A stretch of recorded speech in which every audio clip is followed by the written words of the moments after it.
Sunny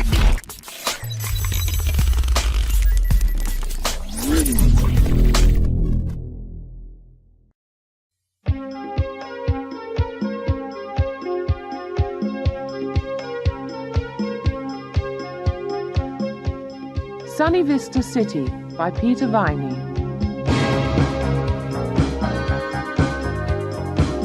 1. Another lovely day.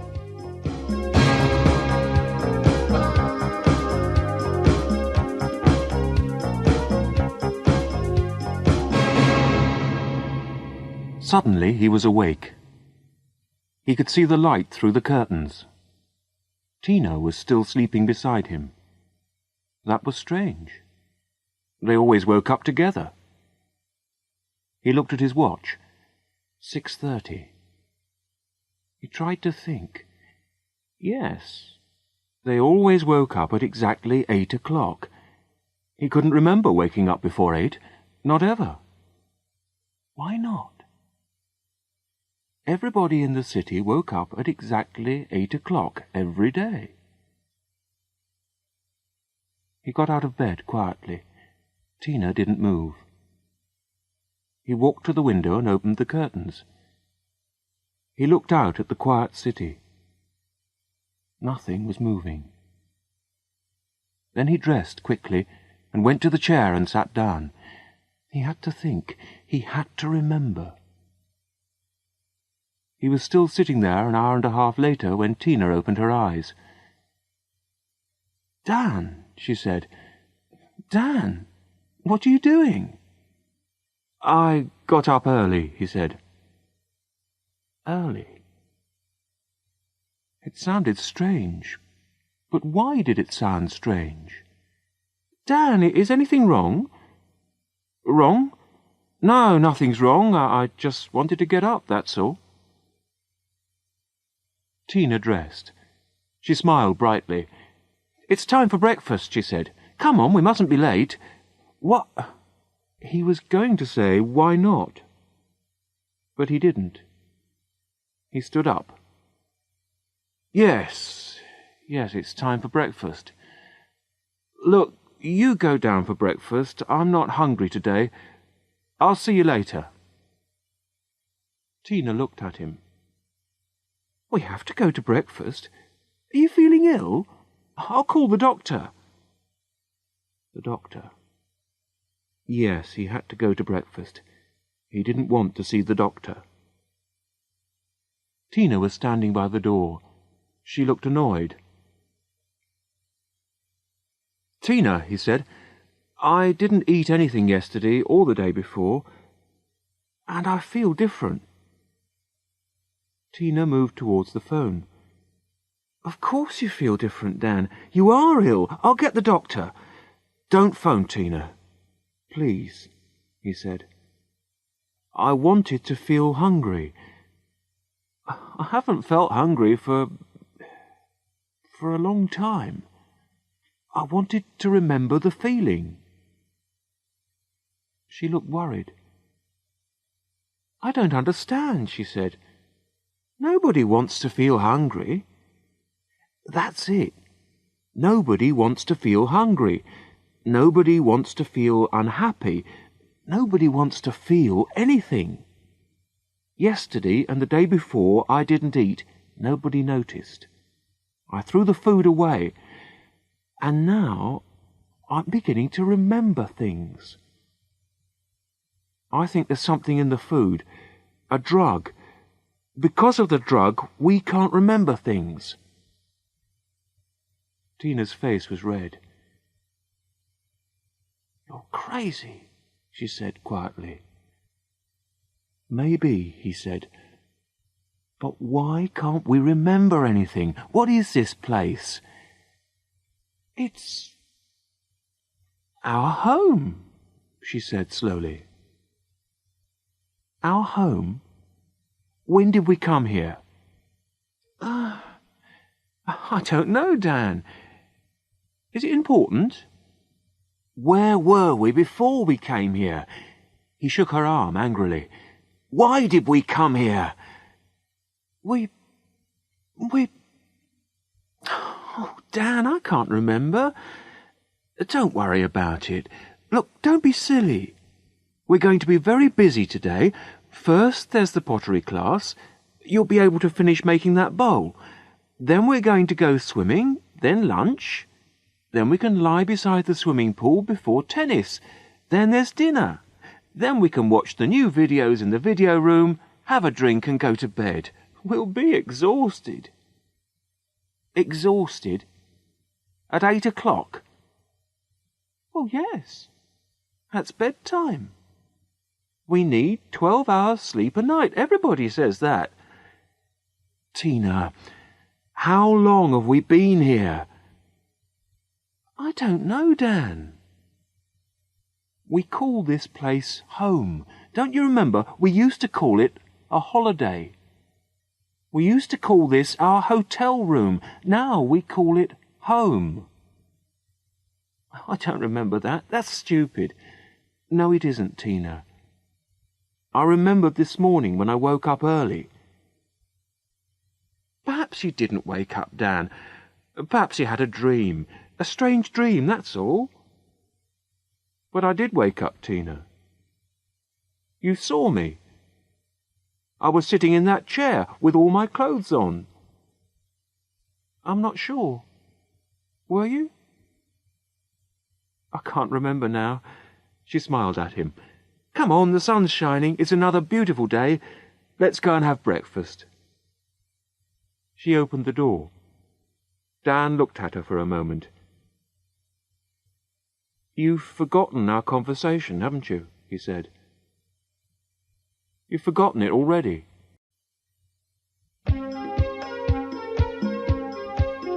Two. I love breakfast.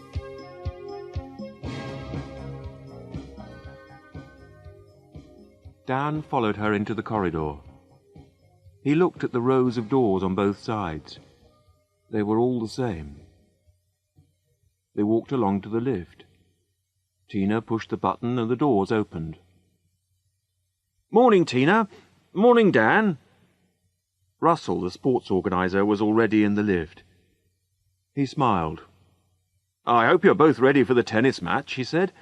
We're playing level 14 this afternoon. They've got some good players. Tina laughed. Level 5, she sang. Level 5 is really alive. It was their team song. The lift went down to the restaurant level. They joined the long line of people. They were all waiting for breakfast. Dan looked around. Everyone was wearing shorts and T-shirts, the men and the women. Dan looked down at his T-shirt. It was light blue, the level 5 colour. His shorts were light blue too. There were different colours for all the levels. The man in front of him was wearing a yellow level 9 T-shirt. Oh, good, said Tina. Cornflakes. I love cornflakes. So do I, said Russell. Dan smiled. Every day breakfast was cornflakes with thin milk. Every day Tina seemed pleased with it. She always seemed pleased with lunch, too, and dinner. Everybody seemed pleased. He thought about the food. Lunch was usually soup and some bread. Dinner was usually soup and some kind of rice. They sometimes had a little meat or fish, but not often. But they were never hungry. Dan took a tray, a bowl of cornflakes, and a vitamin drink. He followed Tina and Russell towards the tables. The restaurant had big windows, and through them you could see the large swimming pool. The families with children all lived on the other side of the pool. On this side there were only people without children. Dan stopped and thought. And none of us ever have children. And the youngest children on the other side are 10 or 11 years old. They used to be younger. He could remember babies. So no children are born here, and the youngest children are 10 or 11. Dan waited for a moment. He put his tray down on an empty table. It was difficult. Thinking was difficult. So maybe that's how long we've been here, 10 or 11 years. He felt pleased with himself. He looked around quickly. Nobody was watching him. He picked up his tray again and walked over to the waste disposal unit. Quickly he threw the food and drink away. He looked around again. No, nobody saw him. He started to walk to Tina's table. And there are no sick people, he thought. They take them to a hospital somewhere. Nobody else leaves. Never. He stopped. There was Jack. Jack went to hospital. But when? He walked over to Jack's table. "Jack, good morning," he said. "Good morning, Dan. Lovely day, isn't it?" "How's your leg, Jack? Is it better?" Jack looked surprised. "My leg? There's nothing wrong with my leg." "Don't you remember, Jack? You hurt your leg. You cut it by the swimming pool. I was with you. You fell on a bottle and it broke and cut you badly. They took you to hospital. You went in a helicopter." Jack stopped eating. He looked worried for a moment. Then he laughed. "I've never been to hospital in my life," he said. "And I've never been in a helicopter. Is this a joke?" Dan looked down. Jack was wearing green level 11 shorts. He could see the long red scar on Jack's leg. He looked at Jack again. Jack was smiling. "Dan, are you all right?" It was Russell. He was standing behind him. "I was just talking to Jack about his leg. He cut his leg when we were at the swimming pool. Look, there's the scar. You remember, Russell? He fell on a bottle. You carried him to the helicopter." Russell wasn't smiling. "Dan, can you come to my office after breakfast? I want to talk to you." Dan looked at Russell carefully.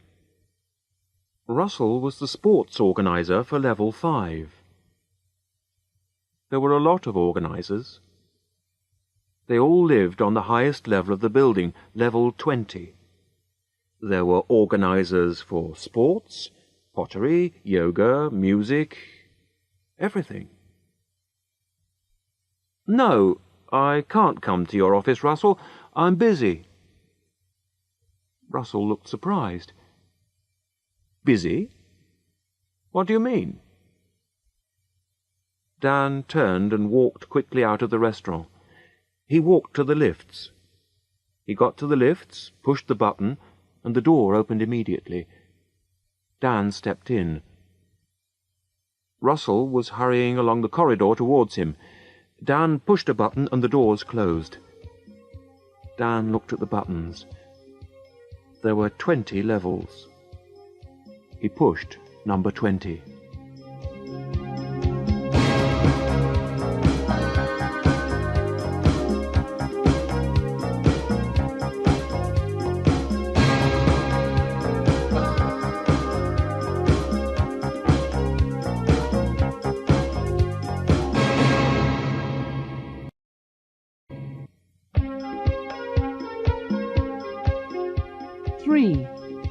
The 20th level. Sunny Vista City was built on both sides of a deep valley. The swimming pools and sports areas were at the bottom of the valley. The rooms were against the sides of the valley. At both ends of the valley were the offices for the organizers. The city was about 2 kilometers long. Helicopters flew into the city every day. They always landed on the roof of the 20th level.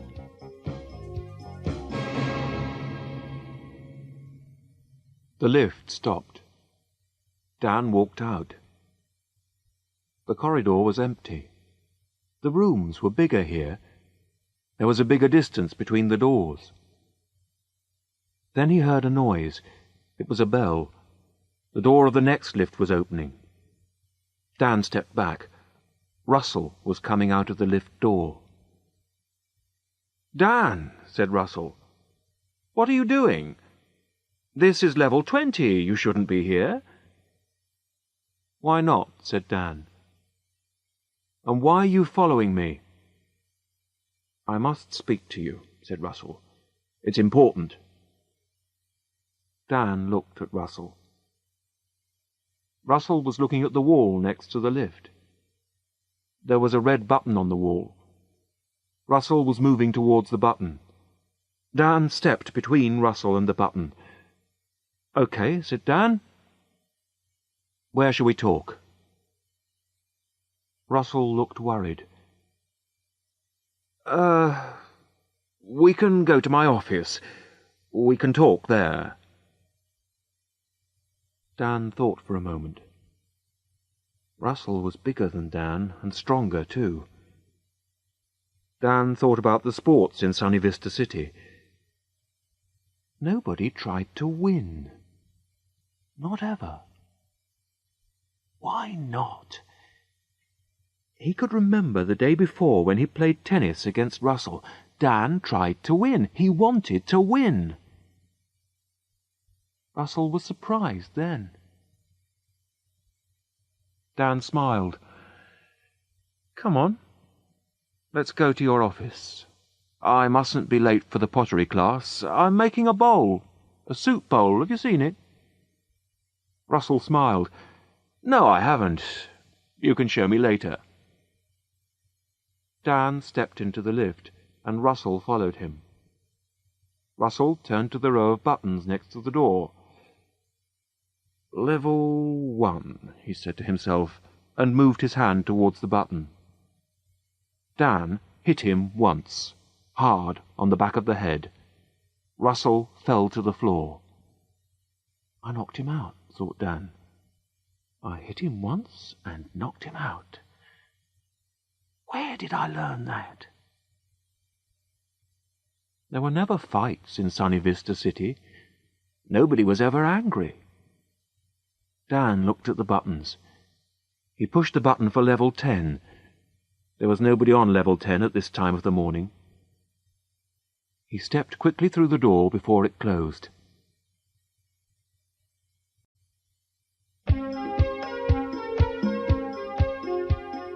Four.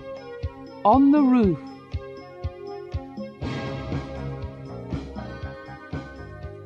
Dan walked along the corridor. There were some stairs at the end. He ran up the stairs. There was a door at the top. He pushed the door and it opened. It wasn't locked. He went through the door and he was on the roof. He looked around. A large helicopter was standing on the roof. Dan stopped and looked at it for a moment. The helicopter was a Westing Type 23.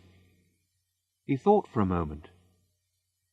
The Westing Type 23 had 20 seats, 2 engines, and it could fly at 300 kilometers an hour.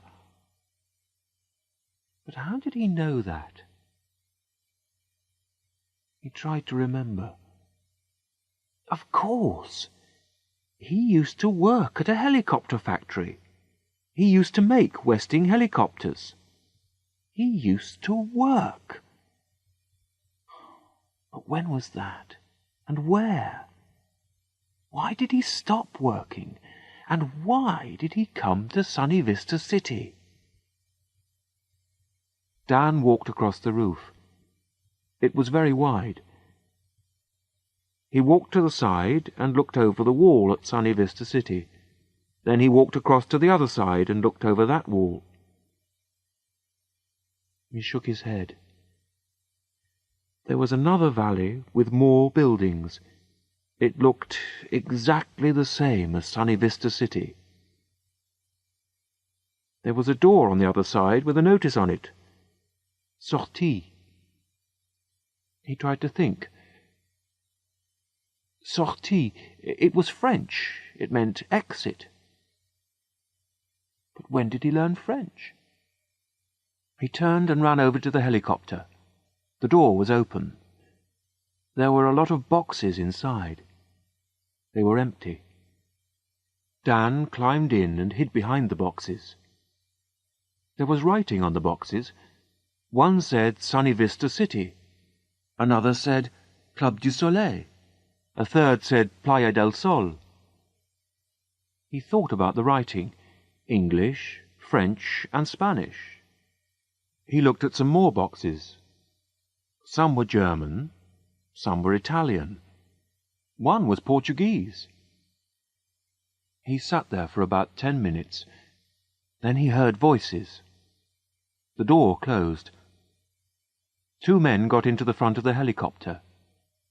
Dan listened. "Well, that's it. We've delivered everything to the English and French sections. Yes, we can do the German and Italian sections this afternoon."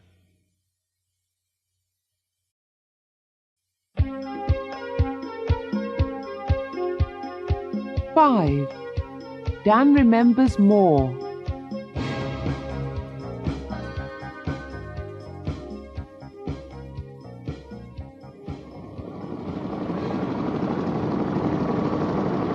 The engine started and he couldn't hear anything else.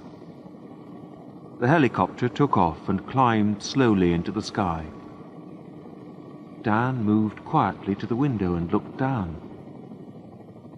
He could see more valleys like Sunny Vista City, then more and more. They flew over the valleys for half an hour. Then Dan could see fields and trees and farms.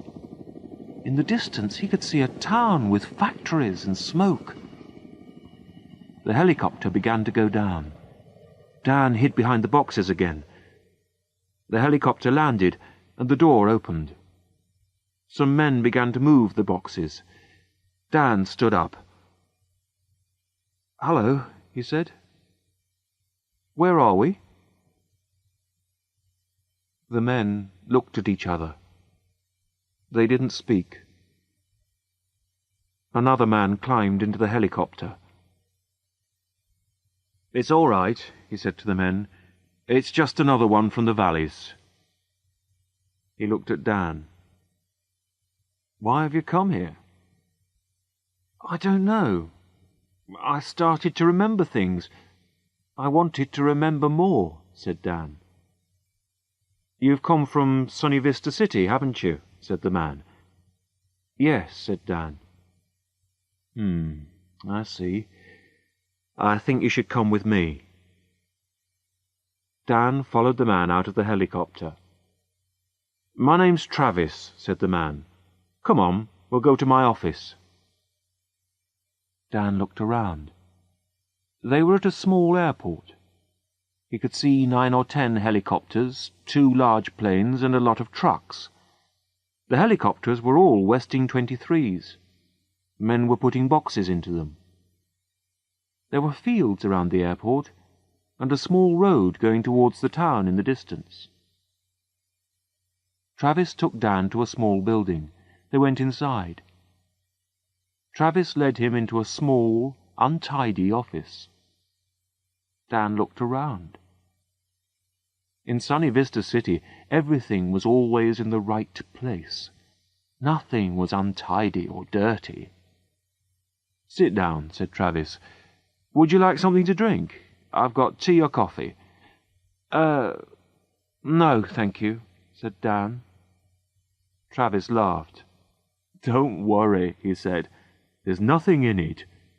I'm sure you're hungry and thirsty, very hungry and very thirsty." "How do you know that?" said Dan. Travis sat down. "They always are hungry and thirsty. That's why they're here. Look, don't worry. Sunny Vista City isn't a prison, you know. When the helicopter took off, the pilots knew there was somebody there. They knew because of the extra weight." "Why didn't they take me back?" asked Dan. "I've told you. It isn't a prison. You got into the helicopter because you wanted to leave. That's okay. You've left. We didn't stop you." Dan looked at the table for a moment. There was a man, one of the sports organisers. His name's Russell. He wanted to stop me. I knocked him out. I left him in the lift and sent the lift down to level 10. I didn't want to hurt him. He's okay.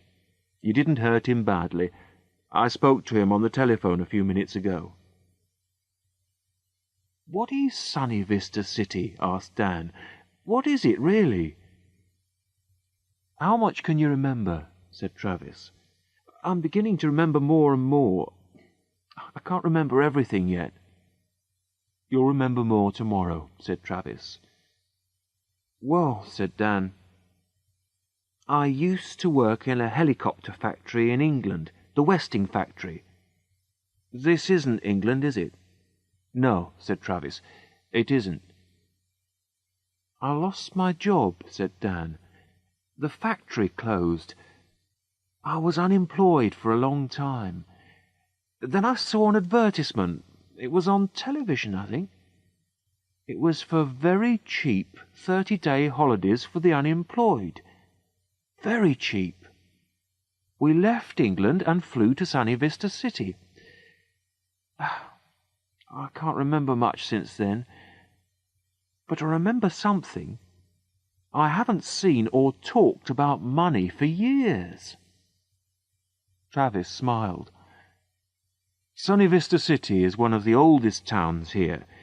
It opened 10 years ago. You haven't seen money for 10 years. But what's happening? Said Dan. Can you remember 10 years ago? There were millions of unemployed people all over the world. There was very little work. Computers were doing everything. There was fighting in the streets, riots, revolutions, hunger. The governments all over the world had a meeting, a secret meeting. They built Sunny Vista City and hundreds of places like it. All of them are in warm, sunny places near the sea. They sent unemployed people on holidays. They give everyone drugs in the food. There is no hunger, no fighting, no children in the cities. There is also no memory. Nobody can remember anything. Everyone lives for today.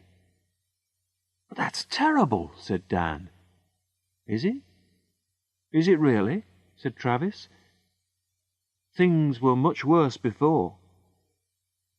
Are you going to send me back there? Asked Dan. You can choose. We can give you a drug.